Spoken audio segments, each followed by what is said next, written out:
Next sum करने से पहले कुछ चीजें हैं जो आपको पहले से पता होनी चाहिए। तो जैसे ये आपको पहले से पता है, बट एक बार रिवाइज करवा दे रहे हैं, जिनको नहीं पता है वो यहाँ से सीख सकते हैं। तो क्या पढ़ना है अपने को? Theorem of 30, 60, 90 triangle. ये थियरम आपने पहले भी पढ़ा हुआ है, मैं सिर्फ यहाँ पे रिवाइज कर रहा हूँ कि अगर आप ये भूल गए रहोगे तो यहाँ से आप इसको सीख सकते हो। तो ये थियरम ऑफ 30, 60, 90 ट्राइंगल क्या बोलता है ना, सिंपली मैं आपको बता देता हूँ ये क्या बोलता है। ये बोलता है अगर आपका ट्राइंगल 30, 60, 90 ट्राइंगल है तो आप इसके साइड के बारे में कुछ ना कुछ बोल सकते हो। कमॉन कमॉन कमॉन, नहीं समझा? अगर आपका ट्राइंगल 30, 60, 90 ट्राइंगल है तो आप इस ट्राइंगल की साइड के बारे में कुछ ना कुछ बोल सकते हो। क्या बोल सकते हो? पहला, side opposite to 30 degree is equal to half of hypotenuse.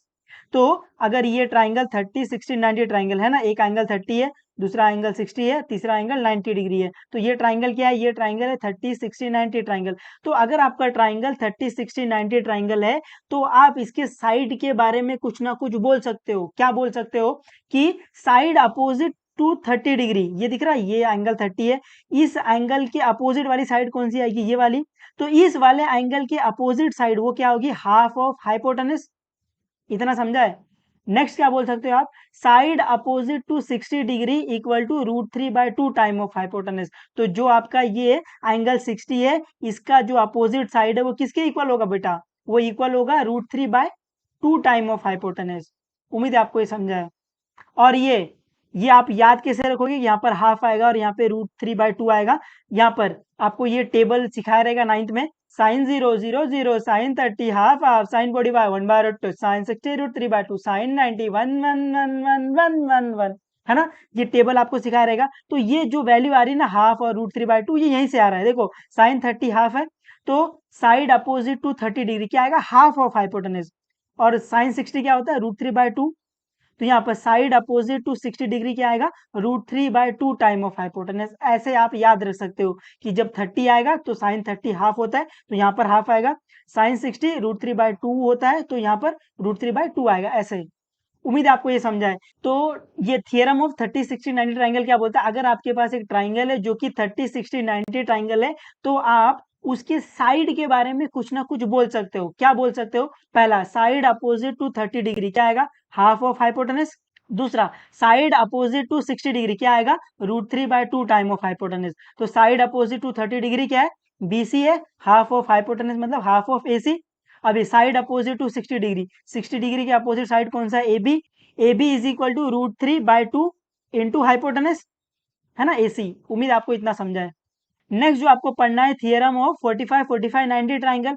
तो ये 45, 45, 90 ट्राइंगल क्या बोलता है? अगर आपका ट्राइंगल 45 है, 45 है, 90 है तो आप इस ट्राइंगल के साइड के बारे में कुछ ना कुछ बोल सकते हो। क्या बोल सकते हो? साइड अपोजिट टू 45 डिग्री क्या आएगा? 1/√2 टाइम ऑफ हाइपोटेनस। ऐसे 1/√2 इंटू हाइपोटेनस। ठीक है? तो जैसे ये 90 है, ये 45, ये 45 रहेगा। ठीक है? ये 45, ये 45 है। तो ये थियरम क्या बोलता है कि साइड अपोजिट टू 45 डिग्री क्या आएगा? 1/√2 इंटू हाइपोटेनस। तो साइड अपोजिट टू 45 क्या है? BC भी है, और साइड अपोजिट टू 45 क्या है? AB भी है। तो यहाँ पर AB इक्वल टू BC आता है। ठीक है? तो यहाँ पर ये इक्वल ऐसे, है ना? तो आप बोल सकते हो AB is equal to BC is equal to 1/√2 into hypotenuse. ऐसे। उम्मीद आपको ये समझा है। और ये 1/√2 कहाँ से आया? ये क्योंकि साइन 45 1/√2 होता है, इसलिए यहाँ पर 1/√2 आया है। उम्मीद आपको ये समझा है। अगर आपका ट्राइंगल 45, 45, 90 ट्राइंगल है तो आप बोल सकते हो साइड अपोजिट टू 45 डिग्री क्या आएगा? 1/√2 इंटू हाइपोटेनस। ठीक है? यहाँ से अगर मैं आपको एक चीज और बता दूं, अगर आप ध्यान रख पाओ, अगर आपका ट्राइंगल आइसोसेलेस ट्राइंगल रहेगा, कमन कमन कमन, ये देखो आइसोसेलेस ट्राइंगल है ना, ये वाली साइड इक्वल।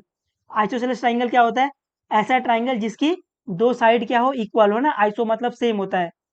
तो ऐसी दो साइड इक्वल हो, आप उस ट्राइंगल को क्या बोलते हो? उस ट्राइंगल को आप बोलते हो आइसोसेलेस ट्राइंगल। तो अगर ये साइड सेम है और ये 90 है तो ये 45, 45 होगा। ऐसे आप इसको डायरेक्ट याद कर सकते हो। अगर आप याद करना चाहो तो याद करो, नहीं याद करना चाहो तो मैं आपको फॉर्मली भी सिखा दूंगा।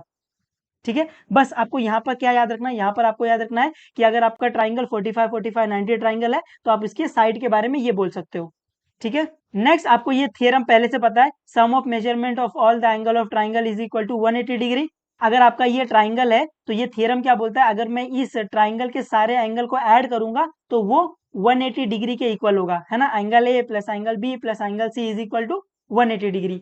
ठीक है, अब ये क्वेश्चन आता है कि ये थियरम अप्लाई कैसे करना है। सर हमको सम में कैसे पता चलेगा कि ये थियरम अप्लाई करना है, तो उसके लिए ये हमने बनाया है, और ये सिर्फ हम बता रहे हैं, है ना, आपको ये कोई नहीं बताएगा।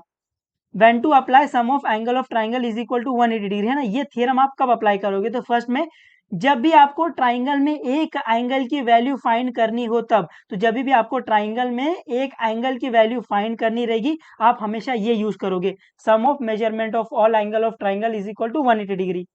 तो सेकंड वाले में जब आपको ट्राइंगल में दो एंगल पता हो और थर्ड एंगल फाइंड करना हो, तो always use sum of measurement of all angle of triangle is equal to 180 degree. उम्मीद है आपको ये समझा है कि आपको ये थ्योरम यूज कब करना है, जब आपको ट्राइंगल में एक एंगल फाइंड करना हो तब आप ये थ्योरम यूज कर सकते हो, या फिर जब आपको ट्राइंगल में दो एंगल पता हो और थर्ड एंगल क्या हो फाइंड करना हो, always use sum of measurement of all angle of triangle is equal to 180 degree. उम्मीद है आपको इतना समझा है, ठीक है।